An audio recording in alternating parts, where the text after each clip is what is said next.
Hi, Craig here from Weeping Willow Guitar Lessons.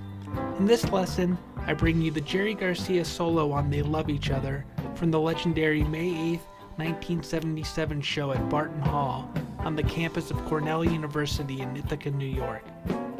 The thing I love about Jerry's playing during this period is the sheer adventurousness of it.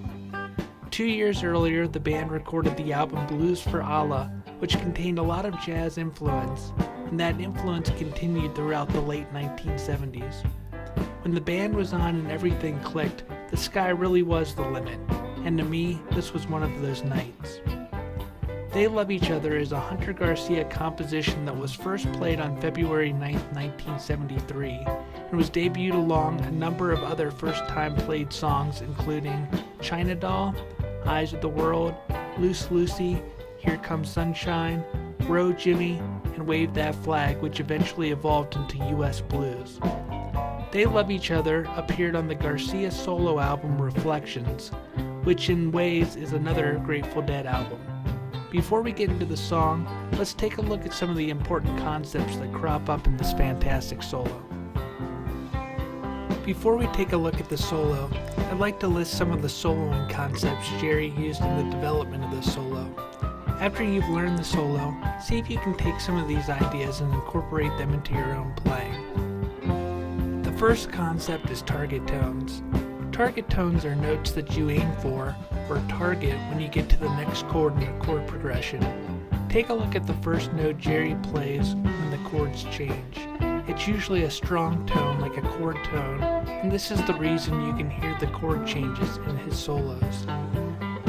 Next is chromaticism. Chromaticism is the cornerstone of Jerry's playing and helps add interest as it introduces notes outside of the scale or key that he's playing in. There are a number of ways to add chromaticism to your playing, and we're going to explore some common jazz devices in this solo, such as half step below, whole step above concept. The next concept is that of sixth intervals. An interval is defined as the distance between two notes. For example, if we start on a C and count up 6 notes in the C major scale, we will land on an A, so we can say that a sixth above C is an A. We will look into intervals in depth in another lesson, but sixths are very common in folk and country music, and it's important to note that Jerry used them a lot. The next concept is the move from the flat third of a chord to the major third. For example, if we're playing over a G chord, the flat third would be a B flat and the major third a B. You hear this a lot in blues when playing over dominant seventh chords, but Jerry liked to use them all the time over straight major chords, and they help add interest. Last, anticipation is another musical device that helps create interest by introducing a target tone before the chords actually change. This way you are anticipating the chord change. Another aspect of Jerry's playing that makes this solo so great is his phrasing. Phrasing is the manner in which musical ideas are arranged and played. Think about telling a story. If you were to talk in a monotone voice with no pauses or inflection, it would not be very captivating. Improvising is no different.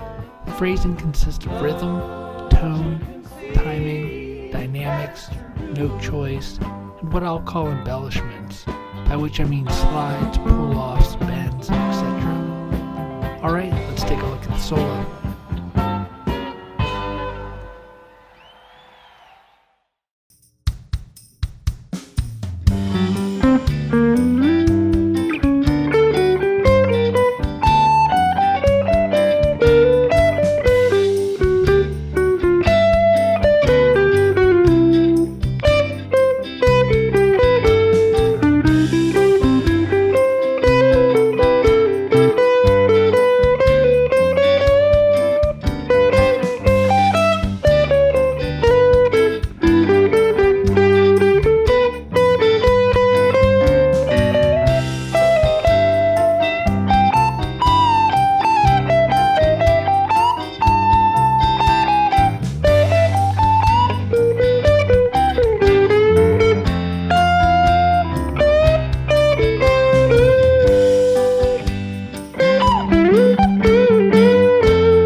If you like this video and would like me to keep making more videos like it, subscribe to my channel, hit the like button, and share this video. Thanks.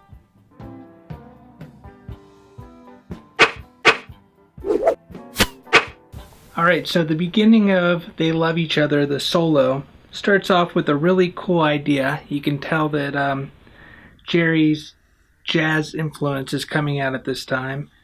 And so over a straight G major chord, we have some ideas involving neighbor tones. So let's start off. To really be able to do this, it helps to visualize the chord tones. So we're playing over a G chord. So if we take a look at this A cade shape and the 10th fret, starting on the 10th fret of the 5th string. So we have G, then we have 12th fret of the 4th, 3rd, and 2nd strings. So D, G, and B, and then the 10th fret of the 1st string. So we have our root, 5th, root, 3rd, and 5th. And then our 3rd right here on the 9th fret of the 4th string. So our G major arpeggio.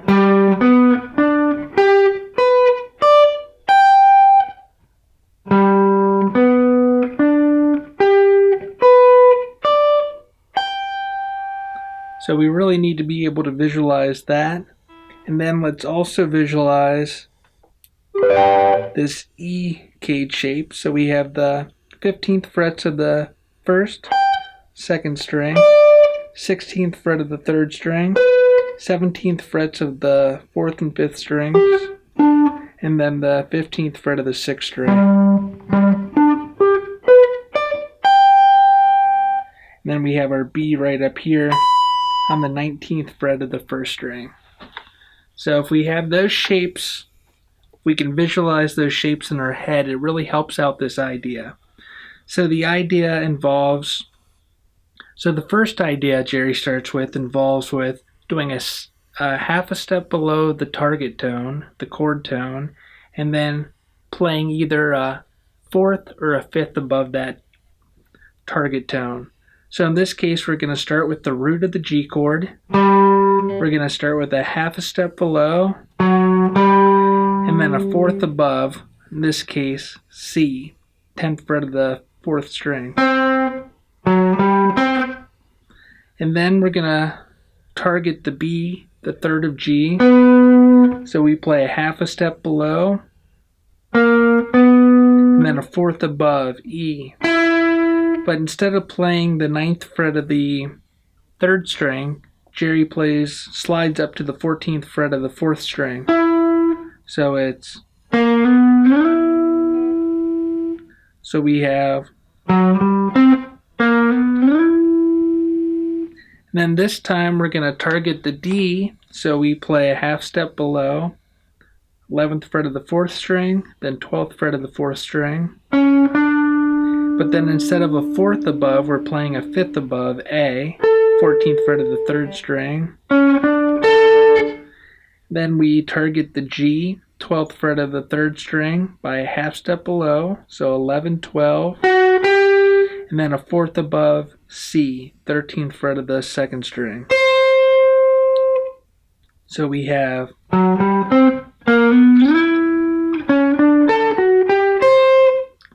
so when we go into that C note, that's going to be the first note of the next idea. And the next idea is a half a step below our chord tone and a scale tone above. So since we're now going to target the B, the 3rd of G, 12th fret of the 2nd string, we're starting on a scale tone above, which is C, playing a half step below the 11th fret B flat, and then playing B, 12th fret of the 2nd string. Then the next note we're going to target is the G, the root, 15th fret of the 1st string. So we're going to start on a scale tone above, which is the 17th fret A, half a step below F sharp, 14th fret of the 1st string, and then the 15th fret of the 1st string, our root.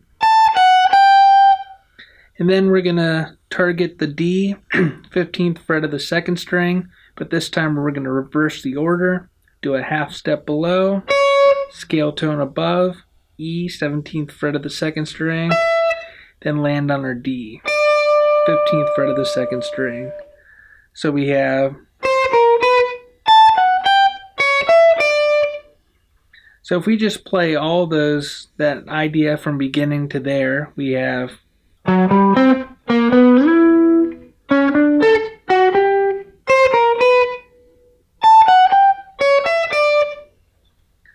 so that's without any real kind of phrasing. The next thing that just elevates this idea and makes it sound great, in my opinion, is the phrasing Jerry puts on it. So it sounds like this: 2, 3, 4, 1.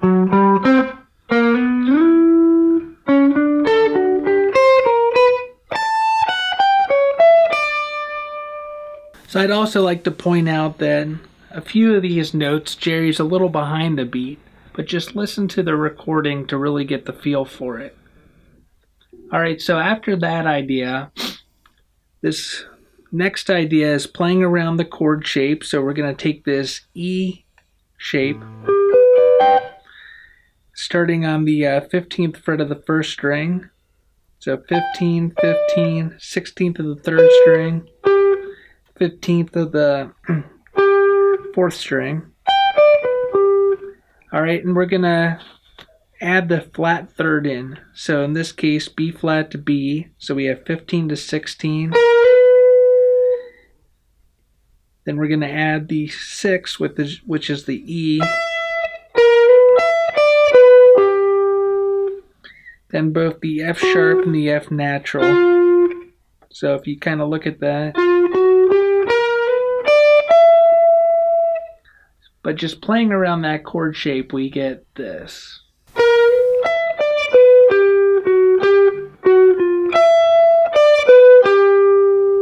Then we're going to pull off 16th to 15th fret of the fourth string and slide down to the 14th fret. And that's an E, and that's the third of the C chord. And that's the chord we just landed on. So over the G chord, we have this.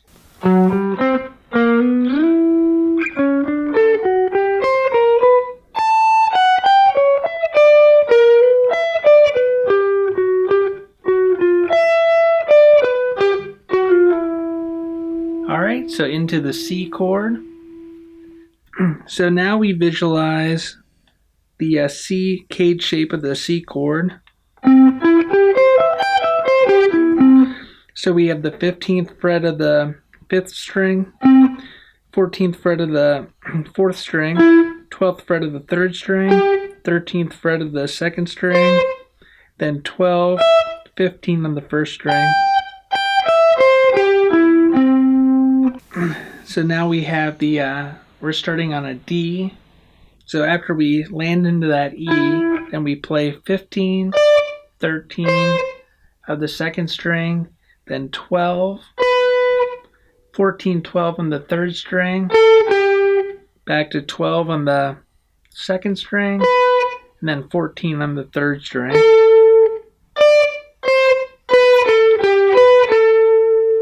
See, that's a common phrase Jerry does. So then we have this walk up. So we start on the D, the 12th fret of the 4th string, and then walk chromatically into the E, the 3rd of a C chord. So we have play 12th fret of the 3rd string G. Then we're going to play our C major arpeggio, so starting on the 15th fret of the 5th string, 14th fret of the 4th string, 12th fret of the 3rd string, and then 13th fret of the 2nd string.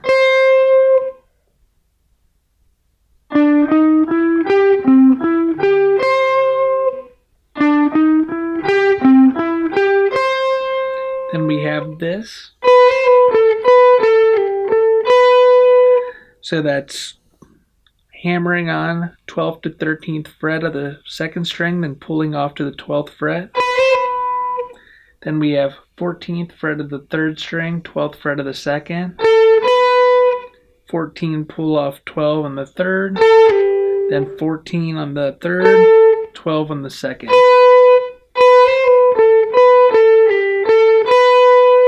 So now that's a B note, and that's the 3rd of our G chord we're now playing over. So here's the C chord.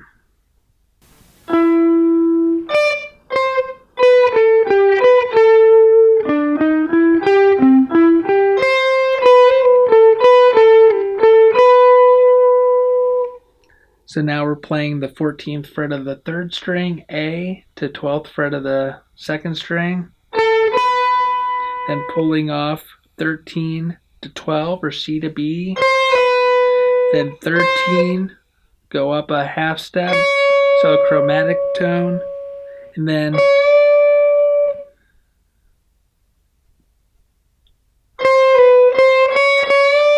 we're going to bend that D flat into the D natural, so flat 5 to a 5 on the G chord.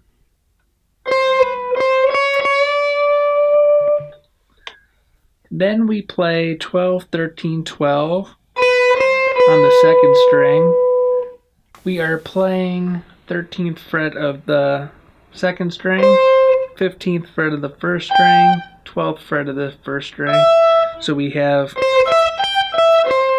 C major arpeggio, but we're playing C, G, E. So coming in from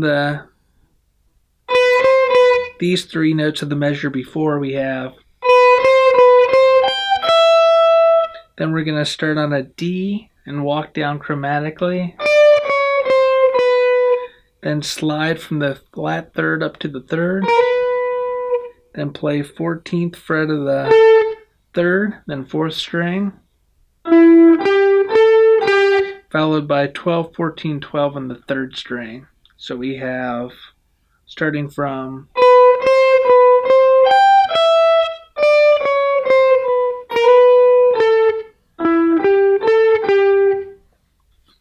then we have this phrase,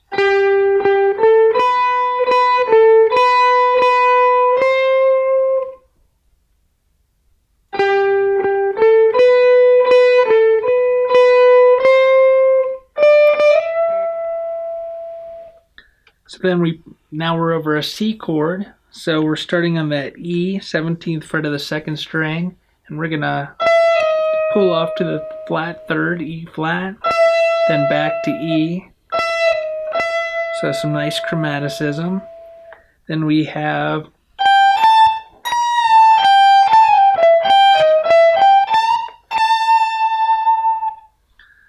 so what we're doing is we're playing 15th to 17th fret of the 1st string. Then we're going to pull off 17th fret, 16th fret, 15th fret.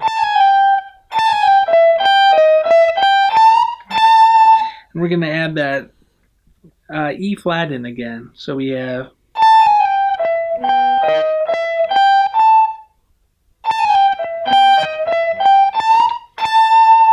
so think of playing out of the G major pentatonic scale.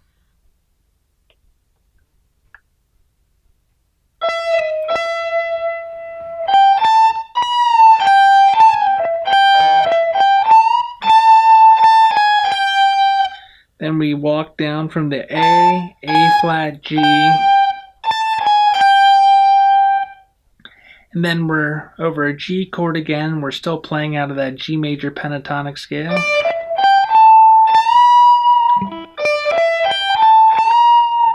Then flat 3rd, major 3rd, and again now we're looking at that G major arpeggio shape. We have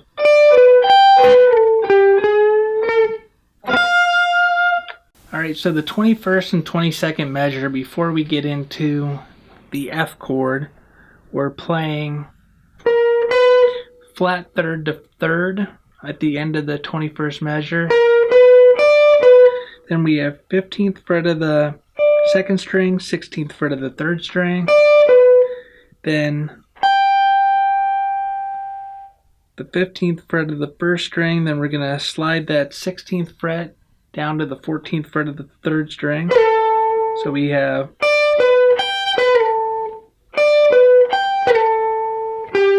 then the 12th fret of the third string. Then Jerry bends up the 13th fret A flat into an A.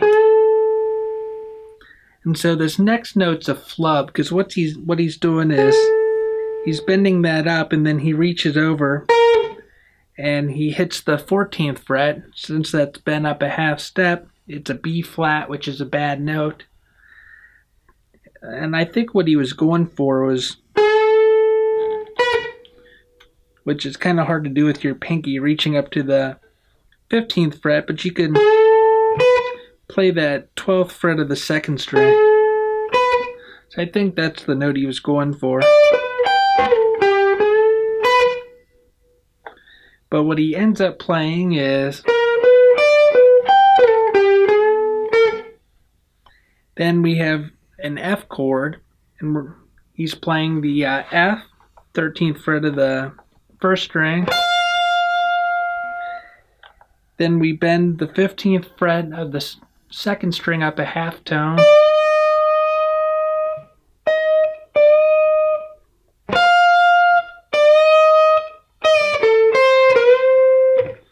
Then we're going to release it, play the 14th fret of the third string, 13th fret of the second string, which is a really common blues lick.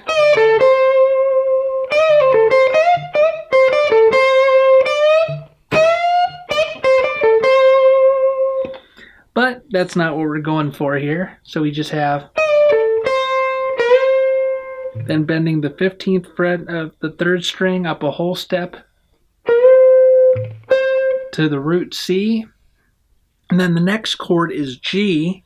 So he takes that whole bend and releases it a half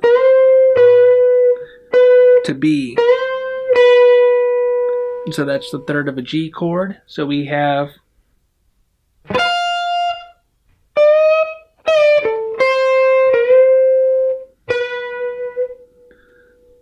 Alright, so this next phrase, after we have play the 17th fret of the third string, which is a C, and then the 19th fret of the first string, which is a B. So then we take the 9th fret of the third string and slide up to the 16th fret. Then we're going to play 15th fret of the first string, and then we do a pre-bend a whole step on the 14th fret of the third string, play the 12th fret, and then bend that back up.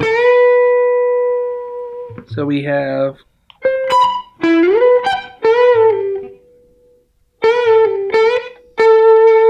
then we land back down, we release that bend to the 14th fret, and that's an A, and we're back on the F chord. And F is the third of A. So we have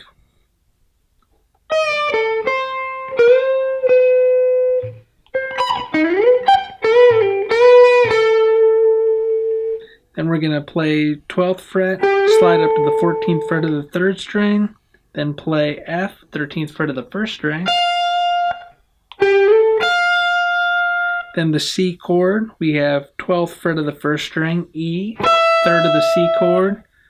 Then we pre-bend that up the 15th fret of the second string to that E and release it. Then C, we have our root, so we have. Then we're going to bend that 14th fret of the third string up a whole step, release it, and pull off to our 12th fret, third string, G. And now we're over our G chord. So all that follows the changes perfectly. So we have.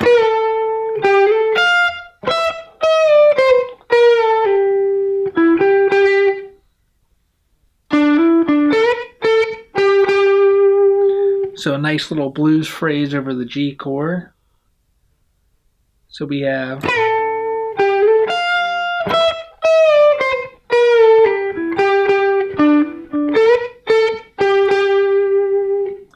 Alright, now the third time over that F, C to G chord change, and the last time we do this really cool phrase. Again, it's using chromatic neighbor tones. We have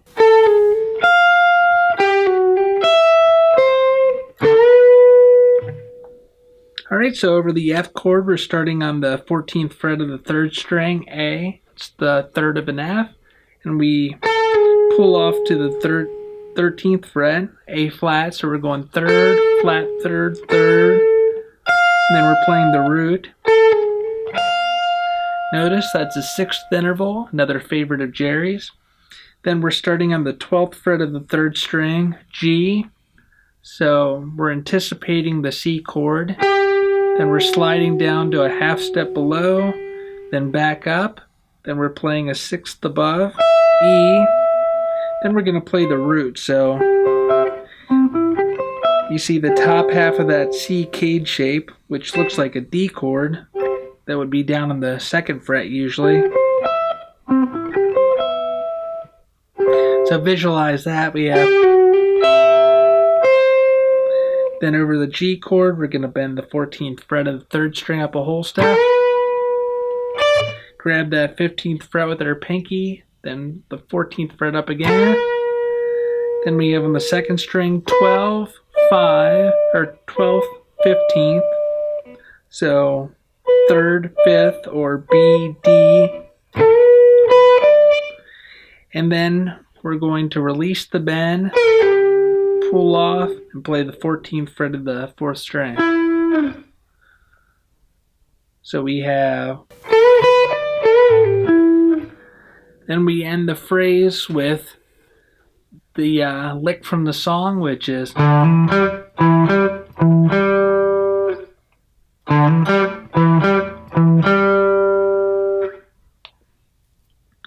Alright, so that last F, C to G sounds like this.